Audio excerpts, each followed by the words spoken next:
Assalamualaikum warahmatullahi taala wabarakatuh. A'udzu billahi minasy syaithanir rajim. Bismillahirrahmanirrahim. Alhamdulillahi rabbil alamin.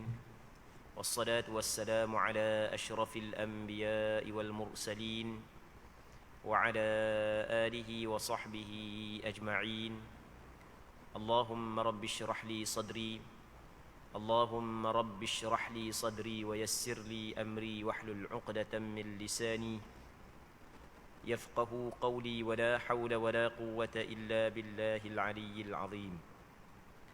اللهم انفعنا بما علمتنا وعلمنا ما ينفعنا وعلمنا ما جهلنا وذكرنا ما نسينا. اللهم يسر ولا تعسر رب تمم بالخير. اللهم افتح علينا فتوح العارفين وفقنا توفيق الصالحين. اللهم لا سهل إلا ما جعلته سهلا وأنت تجعل الحزن إذا شئت سهلا.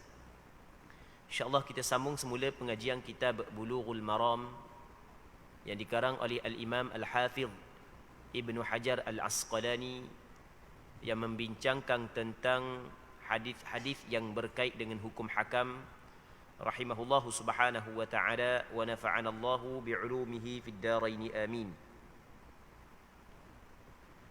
Kita hadis yang ke-771 daripada kitab Bulughul Maram. Masih lagi dalam perbincangan berkenaan dengan hadis-hadis yang berkait dengan haji dan umrah. Katanya wa an Umar radhiyallahu anhu annahu qabbala al-hajar al-aswad faqal inni a'lamu annaka hajarun la tadur wa la tanfa' walaula anni ra'aytu Rasulullah sallallahu alaihi wasallam yuqabbiluk ma qabbaltuk. Muttafaqun alaih. Daripada Sayyidina Umar bin Al-Khattab radhiyallahu taala anhu bahawasanya beliau telah mencium Hajar Aswad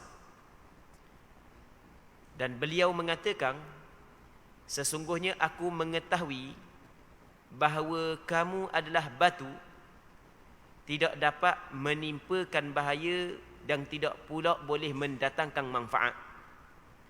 Seandainya aku tidak pernah melihat Rasulullah sallallahu alaihi wasallam menciummu, nescaya aku tidak akan menciummu. Hadis muttafaqun alaih, riwayat Bukhari dan Muslim di dalam kitab sahih bagi keduanya.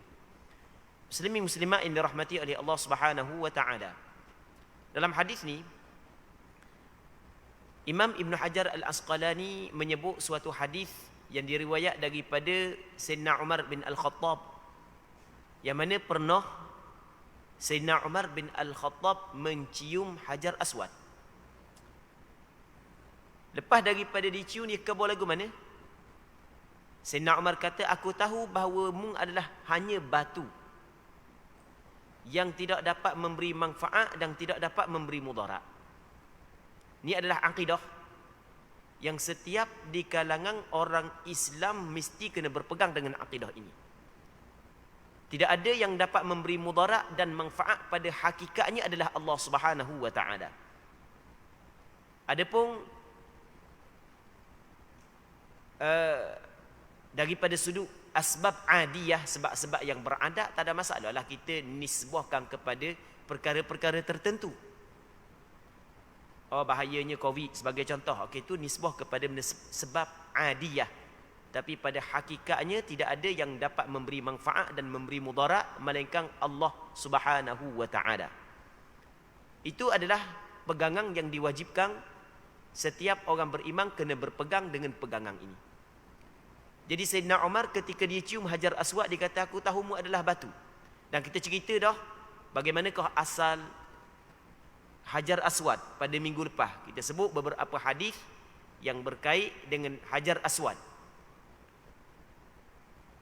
Cuma kata Sayyidina Umar, kalaulah sekiranya aku tidak melihat Rasulullah menciummu, nescaya aku tidak ciummu.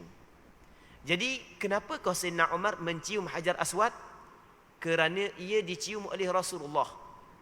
apa yang Sayyidina Umar ingin nyatakan kepada kita adalah perbuatan Sayyidina Umar adalah kerana mengikut Nabi sallallahu alaihi wasallam. Inilah yang menjadi kewajipan kepada setiap orang Islam. Mesti dia kena ikut Nabi sallallahu alaihi wasallam.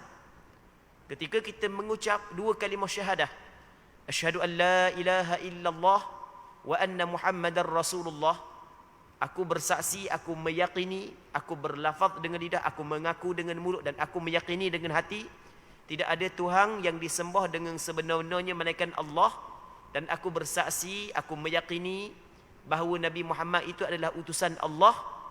Ketika kita bersaksi Muhammad adalah utusan Allah, ia memberi maksud bahawasanya mesti kita kena ikut Nabi sallallahu alaihi wasallam dalam semua perkara.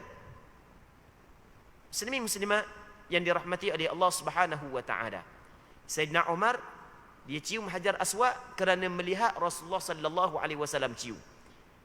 Maka apa yang dituntut kepada kita adalah mengikut Nabi sallallahu alaihi wasallam. Qul in kuntum tuhibbunallaha fattabi'uni yuhibbukumullah.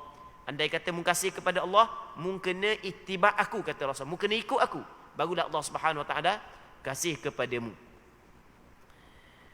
Maka kita dapat faham daripada hadis ini adalah Rasulullah sallallahu alaihi wasallam cium Hajar Aswad. Dan sunat kita cium Hajar Aswad. Baik, walaupun Hajar Aswad adalah batu yang didatangkan daripada syurga, walaupun dia adalah batu, tetapi oleh kerana ia adalah perintah daripada syarak kita buat. Ada tak kelebihan bagi orang yang cium Hajar Aswad? Ya, ada. Yang mana disebut dalam beberapa hadis, antaranya adalah hadis yang diriwayat oleh Imam Tirmizi radhiyallahu taala anhu daripada Abdullah bin Umar bin Al-Khattab radhiyallahu taala anhuma, yang mana Abdullah bin Umar bin Al-Khattab menyebut, in af'al, aku melakukan ataupun aku cium Hajar Aswad sebab dia, fa inni sami'tu Rasulullah sallallahu alaihi wasallam yaqul inna mashahuma kaffaratun lil khataya. Aku buat perkara tersebut kerana aku dengar Nabi sallallahu alaihi wasallam bersabda, menyentuh Hajar Aswad adalah menjadi kifarat kepada segala dosa yang kita lakukan. Itu kelebihan yang Allah Ta'ala bagi. Bukanlah Hajar Aswad yang mengampunkan dosa kita, bukan. Tetapi Allah Subhanahu Wa Ta'ala yang mengampung dosa kita apabila kita buat benda yang dia perintah. Sebagaimana orang tu sembahyang, maka diampung dosa dia. Kata Rasul, as-salawatul khamsu, sembahyang fardu 5 waktu. Wal jum'atu ilal jum'ati, daripada Jumaat kepada Jumaat yang lain. Wa ramadhanu ila ramadhan, daripada bulan Ramadan kepada bulan Ramadan yang lain. Mukaffiratul lima bainahunna majtunibatil kabair, akan menghapuskan dosa-dosa yang dilakukan di celah-celahnya selama mana seorang itu menjauhi dosa besar. Adakah sembahyang itu mengampung dosa kita? Tidak, bukan. Yang mengampung dosa kita adalah Allah, tapi dengan sebab kita melakukan perbuatan tersebut. Kerana Allah Subhanahu Wa Taala memerintahkan kepada kita melakukan perbuatan tersebut. Apabila kita melakukan perbuatan tersebut, maka Allah Ta'ala yang memberi kelebihan itu kepada kita. Sama juga perbuatan mencium Hajar Aswad, Allah Ta'ala yang memerintahkan kita melakukan hal tersebut, maka Allah Subhanahu Wa Ta'ala yang memberi kelebihan apabila kita melakukan apa yang diperintah oleh Allah Subhanahu Wa Ta'ala. Muslimin muslimat yang dirahmati oleh Allah Subhanahu Wa Ta'ala, seterusnya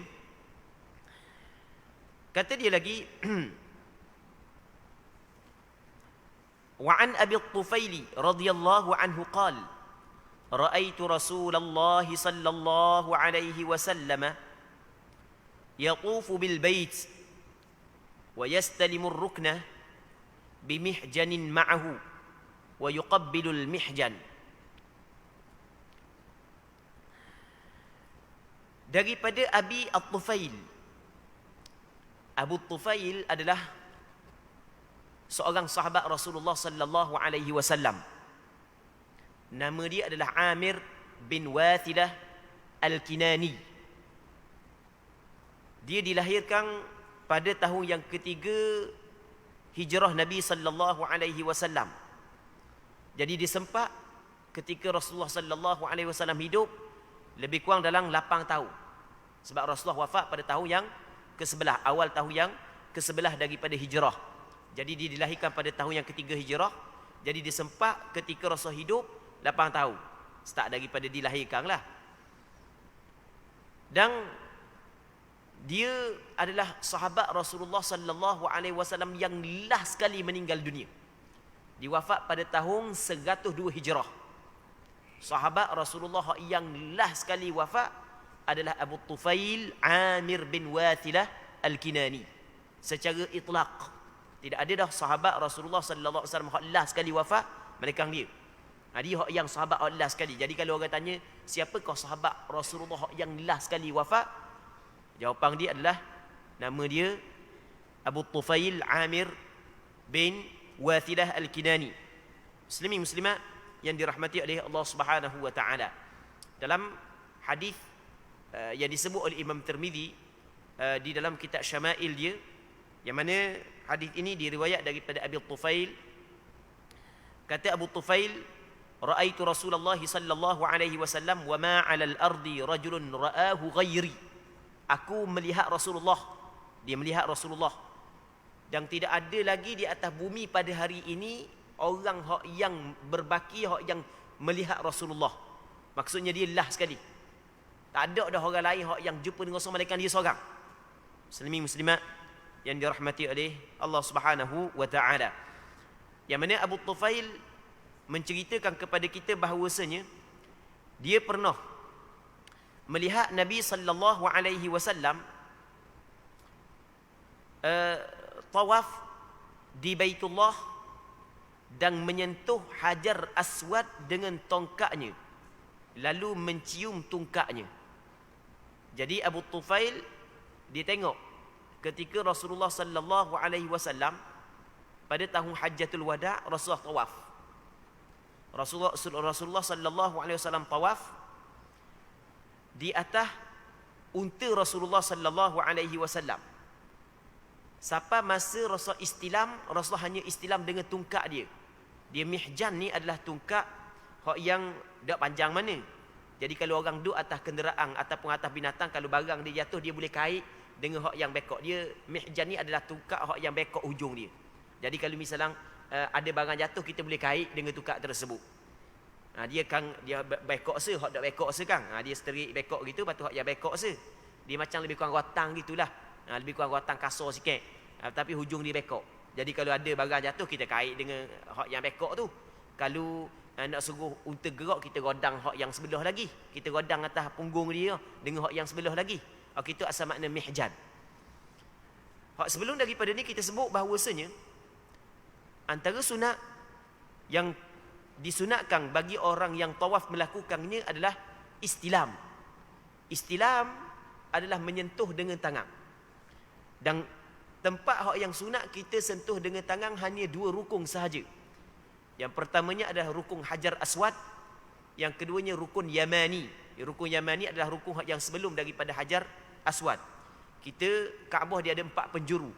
Kita ada penjuru Hajar Aswad, lepas tu kita ada penjuru dipanggil rukun Al-Iraqi, lepas tu kita ada penjuru rukun Syami, lepas tu kita ada penjuru rukun Yamani. Baik, hak yang sunat istilam hanya 2 rukun sahaja. Mana 2 rukun? Yang pertamanya rukun Hajar Aswad, yang keduanya rukun Yamani.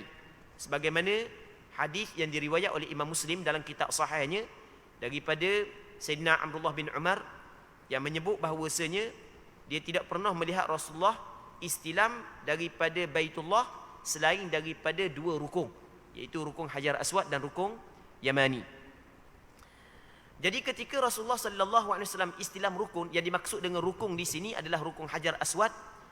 Pada ketika ni Rasulullah istilam bukan dengan tangan tetapi dengan tungkak ataupun dengan rotang ataupun dengan sebatang kayu yang berada di tangan Rasulullah. Sebab Rasulullah kan naik unta, jadi Rasulullah dengan tungkak tersebut. Lepas tu Rasulullah sallallahu alaihi Rasul istilam dengan tungkak tersebut, maksudnya Rasulullah tungkak tersebut kena pada Hajar Aswad. Lepas tu dan Rasulullah sallallahu alaihi wasallam lalu menciumkan tungkaknya. Allah tungkak, lepas tu cium tungkak. Dan ini di antara benda hak yang disunatkan. Bagi orang hak yang tidak sabar, nak olah dengan tangan, maka dia olah dengan barang hak yang ada di tangan dia. Lepas daripada tu sunat dia cium pula barang hak yang dia olah kena pada Hajar Aswad, dia cium barang tu. Ni benda hak yang dilakukan oleh Rasulullah. Baik. Dan hadis hak yang menceritakan perkara ini adalah hadis yang dikeluarkan oleh Imam Muslim dalam kitab sahihnya. Tanpa perlu lagi kita tanya hadis ni sahih ke tak, kerana hadis ni dikeluarkan oleh Imam Muslim. Ni di antara benda hak yang dilakukan oleh Rasulullah ketika Rasulullah sallallahu alaihi wasallam tawaf, dan disyariatkan kepada kita melakukan apa hak yang pernah dilakukan oleh Rasulullah sallallahu alaihi wasallam. Muslimin muslimat yang dirahmati oleh Allah Subhanahu wa taala. Seterusnya katanya wa an Ya'lab ni Umayyah radhiyallahu anhu qala tafa an-nabiy sallallahu alaihi wasallam mudtabi'an bi burdin akhdar rawahu al-khamsatu illa an-Nasa'i wa sahhahahu at-Tirmidzi. Maksudnya daripada Ya'la bin Umayyah, katanya bahawa Rasulullah sallallahu alaihi wasallam telah tawaf menyelempangkan kain burdah hijau yang dipakainya. Hadis diriwayat oleh 5 orang ulama hadis selain daripada Imam An-Nasa'i. Hadis ini dikeluarkan oleh Imam Abu Dawud, Imam Tirmidzi, Imam Ibn Majah, dan hadis ini dinilai sahih oleh Imam Tirmidzi. Dalam hadis ni Ya'la bin Umayyah menceritakan bahawasanya dia melihat Rasulullah sallallahu alaihi wasallam tawaf. Ketika Rasulullah sallallahu alaihi wasallam tawaf, Rasulullah ittiba'. Ittiba' ni adalah satu istilah yang maksud daripada istilah ini adalah, ataupun suatu perkataan yang maksud dia adalah dia ambil kain, dia pakai atas, lepas tu dia pun buka bahu sebelah kanan. Okey, ittiba'. Kita ni contoh ni kain. Biasa kalau kita tengok orang buat umrah, dia buat lagu mana? Okey, dia buat gini. Dia buat tubik body Dia tak pakai baju lah. Ni kita pakai baju, dia buat gini. Ni dipanggil ittiba'. Ni nampak body ni. Ni dipanggil ittiba'. Jadi sebelah kanan kita buka body ni. Baik. Jadi Ya'la bin Umayyah dia melihat Rasulullah sallallahu alaihi wasallam ketika tawaf, Rasul ittiba'. Ittiba' dengan kain burdah. Ni kain burdah ni. Kain burdah yang hijau, warna dia hijau. Biasanya kita kalau kita buat umrah, kain ihram kita warna putih. Kain ihram kita warna putih. Dan warna putih sebenarnya adalah hak yang paling comel. Cuma adakah tidak boleh pakai kain yang selain daripada warna putih? Jawapan dia boleh. Hukum pakai warna putih sunat. Jadi apabila kita faham perkataan sunat, kalau kita nak pakai warna selain daripada putih boleh. Dan Nabi sallallahu alaihi wasallam pernah pakai kain warna hijau. Dan antara warna yang disukai oleh Rasulullah adalah warna hijau. Jadi dia pakai kain warna hijau. Tak ada masalah lah. Pakai kain warna hijau sekali. Banyak kali dah pakai kain warna putih sebab benda tu pernah dilakukan oleh Rasulullah sallallahu alaihi wasallam. Baik. Jadi kita faham daripada hadis ni, yang pertama sekali Rasulullah pakai kain yang ihram dia warna hijau. Okey, maka boleh kita pakai kain ihram selain daripada warna putih. Contoh warna hijau boleh.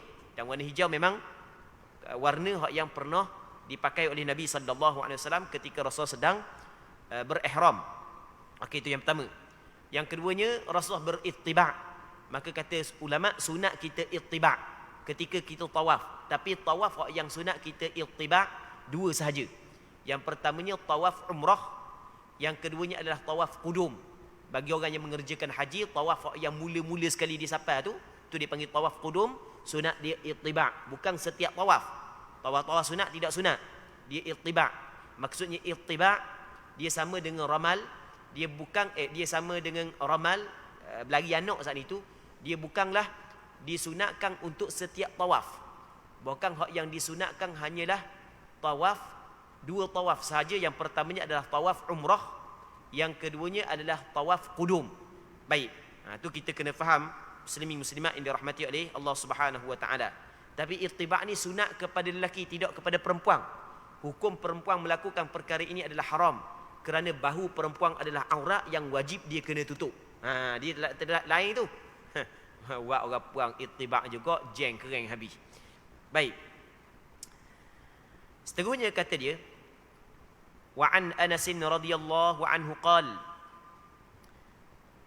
kana yuhillu minnal muhill fala yunkaru alayhi wa yukabbiru minnal mukabbir fala yunkaru alayhi muttafaqun alayhi. Maksud dia benda daripada Sayyidina Anas bin Malik radhiyallahu taala anhu katanya, dulu sebahagian di antara kami ada yang mengucapkan talbiyah dalam ihramnya, namun tiada yang melarangnya, tiada yang mengingkarinya. Dan sebahagian di antara kami ada pula yang mengucapkan takbir dalam ihramnya, namun tiada yang melarangnya. Okey, hadis ini dikeluarkan oleh Imam Bukhari dan Muslim. Muslimi muslimat yang dirahmati oleh Allah Subhanahu wa taala. Dalam hadis ni Sayyidina Anas bin Malik menceritakan bahawasanya ketika kami sedang berihram, ada di kalangan kami bertalbiyah, mengucap labbaik Allahumma labbaik, labbaik la syarika lak labbaik, innal hamda wan ni'mata lak wal mulk la syarika lak. Begitu juga ada di kalangan kami yang bertakbir, yang mengucap Allahu akbar, Allahu akbar. Hak yang mengucap talbiyah tak ada orang larang dia, orang hak yang mengucap takbir tidak ada orang larang dia. Cuma kalau kita nak faham hadis ni, kita kena tengok kepada hadis yang lebih panjang yang dikeluarkan oleh Imam Muslim daripada tariq Muhammad bin Abi Bakar Al-Thaqafi, yang mana Muhammad bin Abi Bakar Al-Thaqafi dia pernah bertanya kepada Anas bin Malik ketika kedua-duanya wahuma ghadiyani min Mina ila Arafah, ketika kedua-dua sedang bertolak daripada Mina kepada Arafah. Jadi pada dia nak pergi wukuf di padang Arafah saat itu, jadi dia pun bertolak daripada Mina ke Arafah pada hari yang ke-9 daripada bulan Dzulhijjah. Dia duduk di Mina, dia pun bertolak ke Arafah. Sebab dia pagi tu tolaklah nak pergi ke Arafah. Dalam perjalanan daripada Mina ke Arafah pada hari tersebut, Muhammad bin Abi Bakar Al-Thaqafi dia bertanya kepada Sayyidina Anas. Sebab Sayyidina Anas antara sahabat yang hadir dalam Hajjatul Wada'. Dia tanya, lagu mana hak yang kamu buat ketika kamu mengerjakan haji bersama dengan Rasulullah? Apakah ucapan yang kamu ucapkan ketika kamu bertolak daripada Mina kepada Arafah? Baik. Maka kata Muhammad bin Abi Bakar Al-Thaqafi, kaifa kuntum tasna'una fi hadzal yaum ma'a Rasulillah sallallahu alaihi wasallam? Membuat benda bersama dengan Rasul pada hari ini. Maka lalu Anas bin Malik menceritakan, ada sebahagian daripada kami mengucap talbiyah dan ada sebahagian daripada kami bertakbir.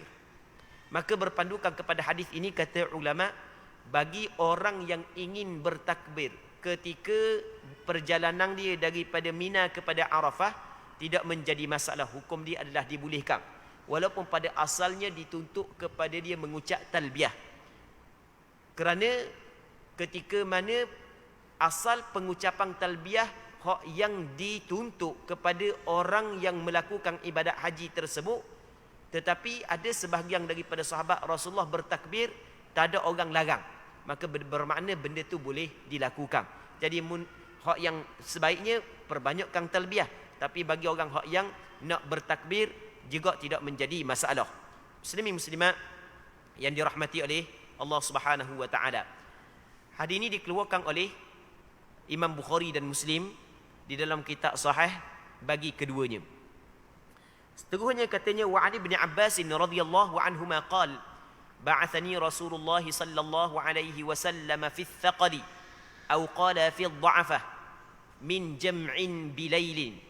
Maksudnya Ibnu Abbas radhiyallahu taala anhuma menceritakan bahawasanya Rasulullah sallallahu alaihi wasallam menyuruhku untuk turut bersama dengan barang-barang muatan atau dengan orang-orang yang lemah daripada al-jam' pada malam hari. Jama' adalah satu nama kepada Muzdalifah. Orang yang mengerjakan haji, antara wajib haji adalah dia bermalam di Muzdalifah. Bermalam di Muzdalifah ni adalah setelah daripada dia wukuf di padang Arafah. Wukuf padang Arafah pada hari yang ke-9 daripada bulan Dzulhijjah. Apabila terbenam matahari malam raya, maka orang yang duduk di padang Arafah akan bertolak pergi ke Muzdalifah untuk bermalang di Muzdalifah.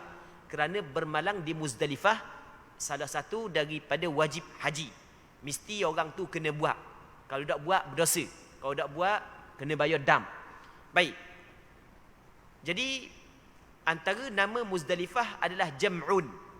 Kerana Muzdalifah adalah tempat berhimpungnya manusia. Perkataan Jam'un makna dia berhimpung, berkumpul. Okey, jadi Muzdalifah salah satu nama dia. Dan antara nama dia adalah Jam'un. Dalam hadis ni, Abdullah bin Abbas menceritakan bahawasanya Nabi SAW mengutuskan aku. Apa maksud mengutuskan dia? Rasulullah SAW suruh dia pergi dengan membawa muatak. Dia maksudnya di sana ada barangan-barangan yang dibawa oleh orang yang bermusafir. Okey, ada barangan-barangan dia. Maka Rasulullah suruh Abdullah bin Abbas bawa barangan pergi dulu. Ataupun ni dipanggil ada syok daripada perawi. Perawi yang meriwayatkan hadis ni dia syok. Sama ada Abdullah bin Abbas menyebut muatang, barangan muatang ke ataupun orang-orang yang lemah. Tapi kedua-dua maksud ini sebenarnya adalah betul, berpandukan kepada hadis-hadis yang lain. Baik. Jadi Rasulullah SAW suruh dia memimpin golongan-golongan yang lemah. Maksud golongan-golongan yang lemah ni adalah orang-orang tua, orang puang, budak-budak sebagai contoh. Untuk bertolak awal daripada Muzdalifah menuju ke Mina. Daripada asalnya yang comelnya, apabila seorang itu bermalang di Muzdalifah, dia bertolak daripada Muzdalifah ke Mina, yang paling comel adalah setelah daripada dia sembahyang subuh di Muzdalifah. Lepas daripada sembahyang subuh, cerah dah sikit, maka bertolak ke Mina. Dia Muzdalifah dengan Mina dekat aje, berjirang je, tepi je. Baik. Cuma dalam hadis ni Rasulullah SAW menyuruh Abdullah bin Abbas pergi dulu membawa barangan dan memimpin ataupun membawa sekali dengan orang-orang lemah, termasuklah orang puang. Pergi dulu kerana oleh kerana pada esok orang pakak pergi ramai, orang ramai, takut benda sesak sekali, maka suruh pergi dulu. Baik. Maka berpandukan kepada hadis ini, muslimin muslimat yang dirahmati oleh Allah Subhanahu wa taala, sebahagian daripada ulama mengatakan bahawasanya orang-orang yang dakwah tidak menjadi masalah, dia pergi keluar daripada Muzdalifah sebelum daripada masuk subuh. Sebelum daripada masuk subuh. Cuma dalam hadis ni Abdullah bin Abbas tidak menyebut waktu malam tu, tidak menyebut mana. Perkataan malam ni dia bermula daripada terbenam matahari hingga keluar fajar. Namun ada hadis yang lain menyebut bahawasanya menceritakan tentang bulan pada malam tu telah hilang. Maka barulah mereka bertolak. Ada hadis yang lain menyebut begitu. Di malam raya ni adalah malam yang ke-10. Jadi dia bulan terbenang apabila berlalu lebih kurang dalam 2/3 malam, lebih kurang begitulah. Lebih kurang dalam 2/3 malam. Maka muslimin muslimat yang dirahmati oleh Allah Subhanahu wa taala. Jadi bermakna mereka itu bertolak setelah daripada 2/3 malam ataupun setelah daripada separuh malam. Mereka bertolak lepas daripada tengah malam, bermalang dah di Muzdalifah, maka berteruh bertolak ke Mina. Maka tidak menjadi masalah orang yang tua-tua, orang puang untuk bertolak awal ke Mina sebelum daripada masuk subuh, sebelum daripada disembahyang subuh di Muzdalifah. Baik, tapi sebaik-baiknya bagi orang yang mampu untuk kekal berada di Muzdalifah adalah dia tidak keluar daripada Muzdalifah ke Mina, melainkan setelah daripada dia sembahyang subuh di Muzdalifah. Hak tu hak yang paling comel, hak yang dilakukan oleh Nabi sallallahu alaihi wasallam. Seterusnya, wa an Aisyah radhiyallahu anha qalat ista'dhanat saudatu Rasulullah sallallahu alaihi wasallam lailatal Muzdalifah an tadfa'a qablahu wa kanat thabiqatan ta'ni thaqilah fa adhina laha muttafaqun alaihima. Maksudnya muttafaqun alaih. Maksudnya daripada Aisyah radhiyallahu taala anha, seorang isteri Rasulullah. Beliau berkata, Saudah, seorang sahabiat, dia adalah isteri Rasulullah. Saudah adalah salah seorang daripada isteri Rasulullah sallallahu alaihi wasallam. Isteri Rasulullah yang Rasul berkahwin, yang mula-mula sekali Rasul berkahwin setelah daripada kematian Khadijah adalah Saudah. Baik, dan Saudah ni lah yang telah memberi giliran dia kepada Aisyah. Saudah ni lah yang dia memberi giliran dia kepada Aisyah. Sebab dia tua dah. Jadi Saudah pernah meminta izin kepada Rasulullah pada malam Muzdalifah untuk berakad lebih dahulu. Mengingatkan Saudah adalah seorang wanita yang gemuk. Maka baginda sallallahu alaihi wasallam mengizinkannya. Saudah ni dia tubuh besar. Jadi apabila tubuh besar ni, dia jalan dia lambat sikit, tak sama dengan orang yang tidak tubuh besar. Dia orang berisi. Jadi kalau tubik ramai-ramai pagi esok, bertolak daripada Muzdalifah ke Mina ramai-ramai, jadi duk sakok dengan orang tu, sakok dengan orang, jadi susah lah sikit. Lepas tu dia lambat tak sama dengan orang-orang yang lain. Maka diminta keluar awal daripada Rasulullah sallallahu alaihi wasallam. Maka Rasulullah sallallahu alaihi wasallam memberi keizinan kepada dia untuk keluar awal. Begitu juga di sana ada riwayat menyebut Ummu Salamah juga meminta izin keluar awal. Maka berpandukan kepada hadis-hadis yang kita baca, beberapa hadis saat itu adalah boleh bagi orang-orang yang tertentu untuk keluar awal daripada Muzdalifah menuju ke Mina. Walau bagaimanapun, sebagaimana hak yang kita cerita tadi, hak yang paling afdal bagi orang hak yang mempunyai kemampuan, kekuatan untuk tunggu sampai ke sembahyang subuh di Muzdalifah, hak itu adalah hak yang terlebih baik. Muslimin muslimat yang dirahmati oleh Allah Subhanahu wa taala. Seterusnya katanya, wa ani bin Abbas radhiyallahu anhuma qala lana Rasulullah sallallahu alaihi wasallam la tarmul jamrata hatta tatlu'a asy-syams rawahu al-khamsatu illa an-Nasa'i wa fihi inqita'. Maksudnya daripada Abdullah bin Abbas radhiyallahu taala anhuma bahawa Rasulullah sallallahu alaihi wasallam pernah bersabda kepada kami, jangan kamu melempar jamrah sebelum matahari terbit. Hadis ini diriwayat oleh 5 orang ulama hadis, melainkan Imam An-Nasa'i. Namun sanad hadis ini terputus. Jadi apabila sanad hadis ini terputus, maka hadis ini adalah hadis dhaif. Walau bagaimanapun Imam Ibn Hajar Al-Asqalani dalam kitab Fathul Bari, syarah kepada kitab Sahih Bukhari, beliau menilai hadis ini sebagai hadis makbul, hadis hasan, kerana melihat kepada sanad yang lain, yang mana sanad hadis ini bersambung daripada sudut sanad yang lain. Begitu juga ada sebahagian daripada ulama hadis yang lain menilai hadis ini sebagai hadis sahih. Jadi dalam hadis ni Abdullah bin Abbas menceritakan kepada kita bahawasanya Rasulullah sallallahu alaihi wasallam melarang melontar jamrah sehingga terbit matahari. Yang dimaksud dengan jamrah di sini adalah Jamratul Aqabah. Kita jamrah ada 3 tempat kita melontar. Bagi orang yang mengerjakan haji, dia di sana ada benda yang diwajibkan, yang mesti dia kena buat. Antaranya adalah melontar jamrah. Dia melontar jamrah dia ada 3. Yang pertamanya nama dia Jamratul Ula. Kita melontar jamrah yang pertama sebanyak 7 biji batu. Yang keduanya Jamratul Wusta. Jamrah yang kedua yang tengah melontar juga 7 biji batu. Yang ketiganya Jamratul Aqabah, juga 7 biji batu. Yang mana 3 jamrah ni kita lontar pada hari yang ke-11, 12 dan 13 daripada bulan Zulhijjah. Manakala hari raya kita melontar hanya sejamrah sahaja, iaitu Jamratul Aqabah. Hari raya hanya kita melontar Jamratul Aqabah sahaja. Jadi kalau kita perhati molek, hari yang kita melontar jamrah 4 hari. Hari raya, hari sebelah, hari raya hari ke-10 daripada bulan Zulhijjah. Hari raya, hari ke-11, hari ke-12, hari ke-13 daripada bulan Zulhijjah.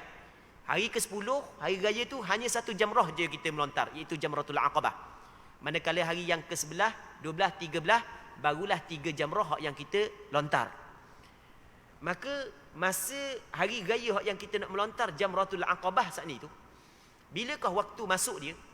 Di sini berlaku khilaf di kalangan ulama. Kerana melihat kepada ada beberapa dalil yang mana dalil tersebut boleh difahami kepada A dan boleh difahami kepada B. Okey, tu boleh difahami kepada pandangan beberapa pandangan ataupun boleh difahami kepada beberapa pendapat. Sebahagian daripada ulama mengatakan tidak boleh melontar jamrah melainkan sehingga terbit matahari. Berpandukan kepada hadis ini. Berpandukan kepada hadis ini, tidak boleh melontar melainkan apabila terbit matahari. Manakala sebahagian yang lain, muslimin muslimat yang dirahmati oleh Allah Subhanahu wa taala, mereka berpandangan bahawasanya boleh melontar sebelum daripada terbit matahari. Sebelum daripada terbit matahari boleh melontar. Sebelum daripada subuh pun boleh melontar. Masuk waktu melontar apabila berlalunya separuh yang kedua daripada malam hari raya. Okey, mengikut pandangan sebahagian yang lain. Berpandukan kepada hadis yang kita akan baca selepas daripada ini. Dan ini sebenarnya adalah pandangan majoriti ulama. Pandangan majoriti ulama boleh melontar sebelum daripada terbit matahari. Tapi walau bagaimanapun hak yang comelnya adalah melontar setelah daripada terbit matahari. Hak yang dilarang saat ini itu, hak yang Rasul larang, larangan tersebut bukanlah larangan siapa ke tidak sah melontar, bukan adalah larangan hak yang larangan bukanlah larangan haram, bukan larangan hak yang comelnya jangan buat begitu. Okey, itu maksud dia. Hak yang comel jangan buat begitu. Okey, itu yang pertama. Yang keduanya, di sana ada pandangan yang mengatakan hadis itu adalah hadis dhaif. Muslimin muslimat yang dirahmati oleh Allah Subhanahu wa taala.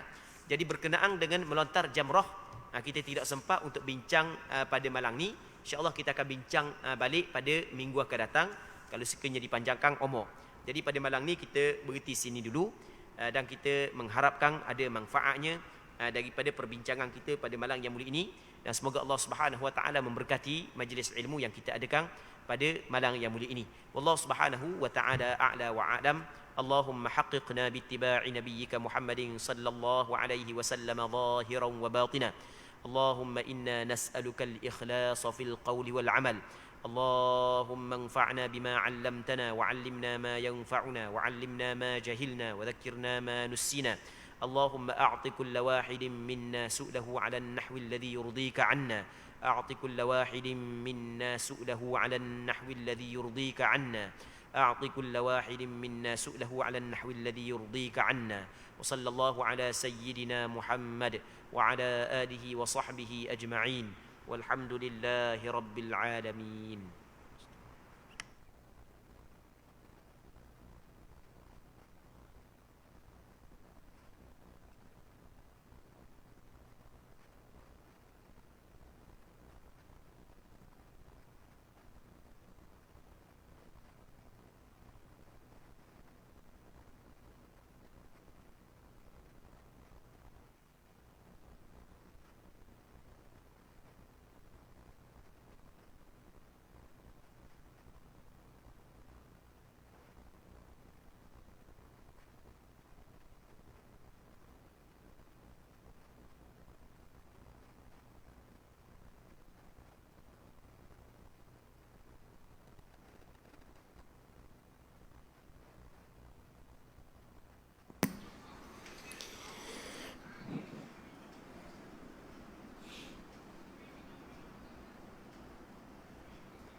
الله أكبر الله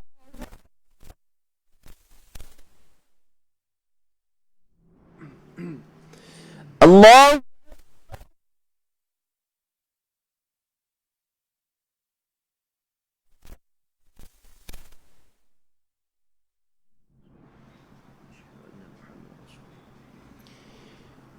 أشهد أن